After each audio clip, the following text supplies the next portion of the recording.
ছাত্ৰ ছাত্ৰীসকল আজি তোমালোকৰ কাৰণে লৈ আহিছোঁ বিজ্ঞানৰ তৃতীয় অধ্যায় যেটো আছে আহৰ পৰা কাপোৰলৈ ক্লাস 7 যেটো তোমালোকে জানাই তোমালোকৰ হয় আৰু ইয়াত থকা অনুশীলনীৰ প্ৰশ্ন উত্তৰখিনি আমি আজি আলোচনা কৰিম মই ভিডিওটো যিমান কম সময়ৰ ভিতৰত পাৰো শেষ কৰিব চেষ্টা কৰিম তোমালোকে পঢ়ি লবা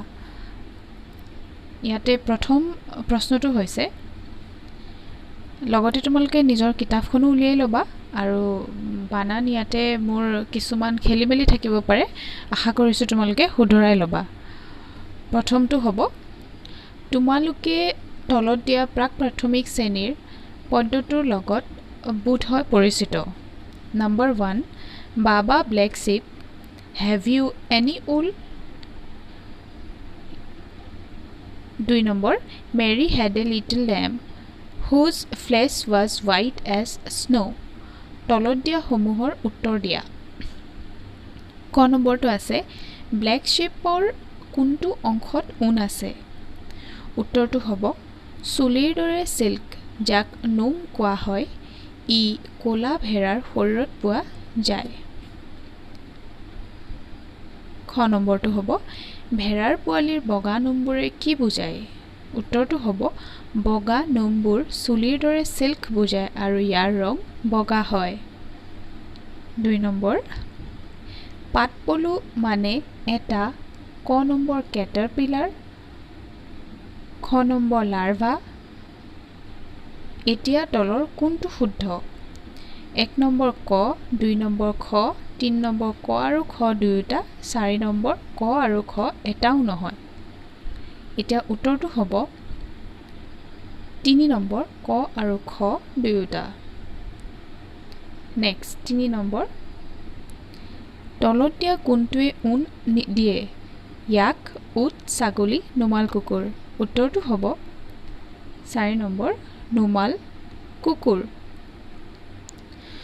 4 নম্বৰ তলত দিয়া শব্দবোৰে কি বুজায় ৰিয়েৰিং বা পালন শেয়াৰিং বা নোম খুৰুৱা ৰেশম বা পাট শিল্প উত্তৰ 1 নম্বৰ ৰিয়েৰিং জন্তুৰ প্ৰতিপালন হ'ল অৰ্থনৈতিকভাৱে ব্যৱহৃত জন্তুৰ প্ৰতিপালন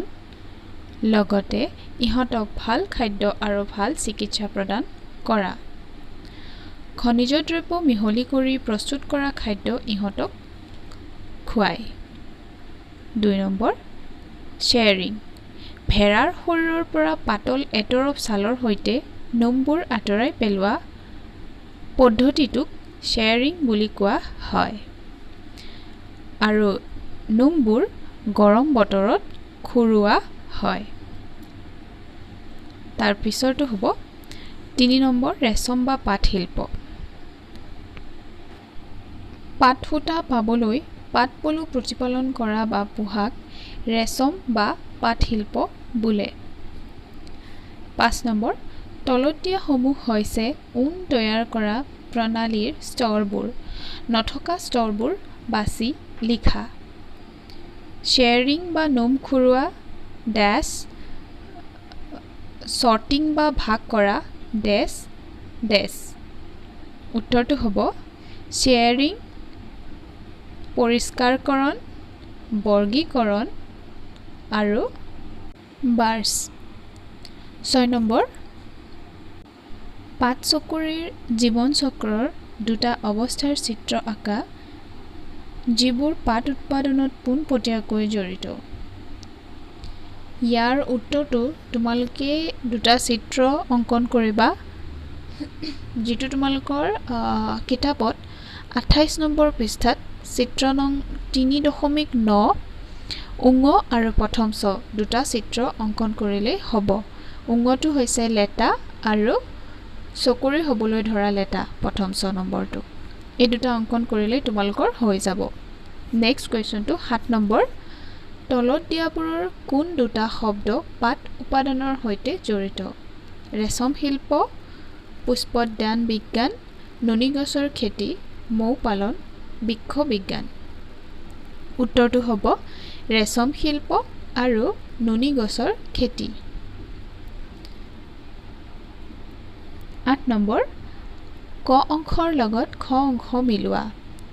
উত্তৰটো হ'ব একেবাৰে উত্তৰটো কৈ দিছোঁ ক অংশ আৰু খ অংশ 1 নম্বৰ স্কাউৰিং বা নিৰ্ঘৰ্ষণ ছালৰ সৈতে কাটি লোৱা নোমৰ পৰিষ্কাৰকৰণ 2 নম্বৰ নুনি গছৰ পাত পাত পলুৰ খাদ্য 3 নম্বৰ ইয়াক ঊণ উৎপাদন কৰা প্ৰাণী 4 নম্বৰ লেটাগুটি পাতৰ সূতা উৎপাদন কৰে Thank you so much তোমালোকৰ হোপফুলি এই প্ৰশ্ন উত্তৰখিনিৰ পৰা অকণমান সুবিধা হ'ব বুলি আশা কৰিলোঁ Thank you so much next মই 4 নম্বৰৰ চেপ্টাৰটো লৈ পেলাই তোমালোকৰ ওচৰত আহিম আজিলৈ বাই বাই